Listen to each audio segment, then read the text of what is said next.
Hello friends, welcome to my Mousumi kitchen. Mousumi কিচেনে তোমাদের সবাইকে জানাই স্বাগতম। আজকে আমি মোচার বড়া করে আলু দিয়ে রসা বানাচ্ছি। আর কীভাবে বানাচ্ছি স্কিপ না করে পুরো ভিডিওটাকে দেখে নাও। এখানে আমি মোচাগুলোকে বেছে টেছে নিয়েছি, দেখে নাও। এখন কুচি কুচি করে কেটে নেব। আর এইটাকে ভিতরটাকে আমি চাটনি করে নেব। এটা রেসিপিটা আমি পরে দেখাবো।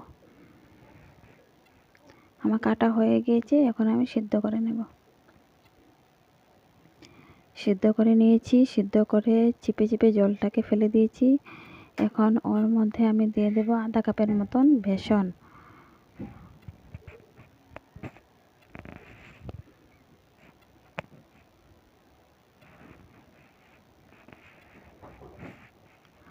তারপরে দিয়ে দিলাম আমি আধা চামচের মতো হলুদের গুঁড়ো, 1 চিমটি নুন দিয়ে দিলাম, সামান্য পরিমাণে আমি শুকনো লঙ্কার গুঁড়ো দিয়ে দিলাম, আর দিয়ে দিলাম কালো জিরে। দিয়ে ভালো করে মেখে নেব। বেশি টাইট করব না, জলও বেশি দেব না।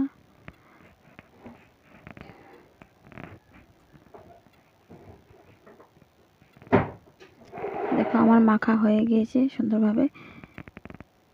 এখন কড়াইয়ের মধ্যে তেল দিয়ে কড়াইটা বসিয়ে দিলাম।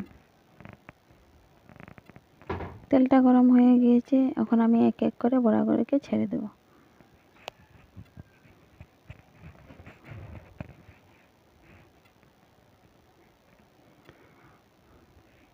বড়াটাকে আমি বেশি পাতলা করিনি, জল বেশি দিইনি, না হলে বড়াগুলো পাতলা হয়ে গেলে তেলের মধ্যে ছাড়ার সাথে সাথে ছিতরে যাবে। তাই বেশি করে টাইটও করিনি, আর জলও বেশি দিইনি, পাতলা করিনি। এখন সুন্দর করে ভেজে তুলে নেব।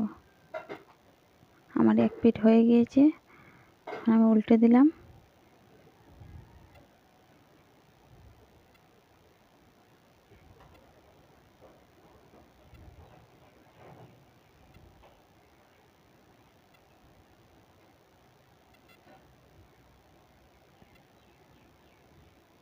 লাল লাল করে ভেজে তুলে নেব।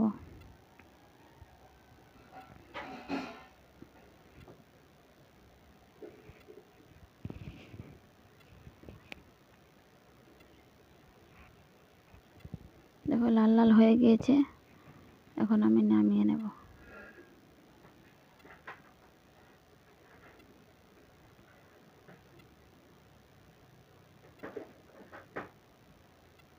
নামিয়ে নিলাম।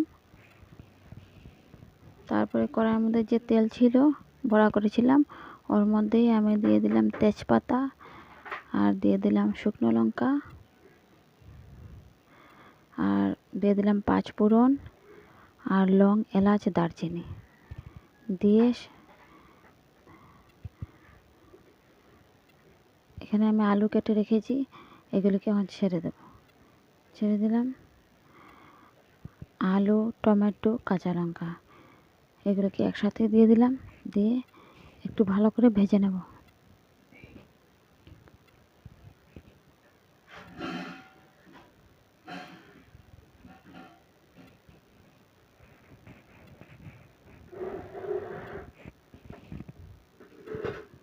দিয়ে আমি নাড়াচাড়া করে নিচ্ছি।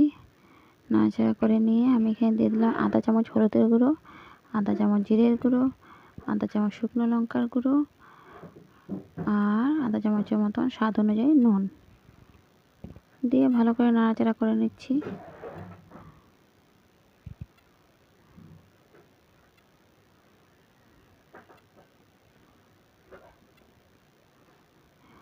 আমি আর একটু দিয়ে দিলাম তেল।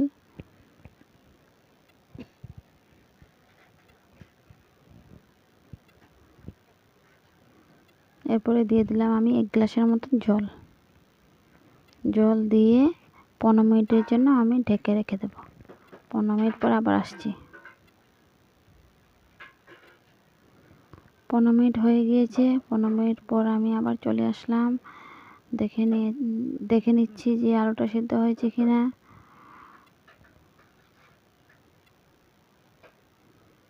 আলুটা সিদ্ধ হয়ে গিয়েছে। এখন এখন বড়াগুলো ভেজে রেখেছিলাম সেগুলোকে আমি দিয়ে দিলাম ঝোলের মধ্যে, দিয়ে ভালো করে ফুটিয়ে নেব। নিয়ে ওর মধ্যে গরম মশলা, আধা চামচ গরম মশলা, আধা চামচ ঘি দিয়ে ভালো করে ফুটিয়ে নামিয়ে নেব। তাহলে রেসিপিটা দেখে নাও কীভাবে হয়েছে রসা।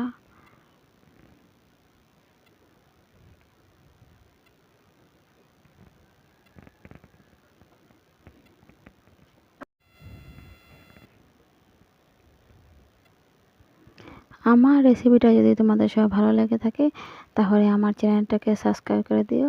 আজকের মতন বিদায় নিচ্ছি, টাটা বাই।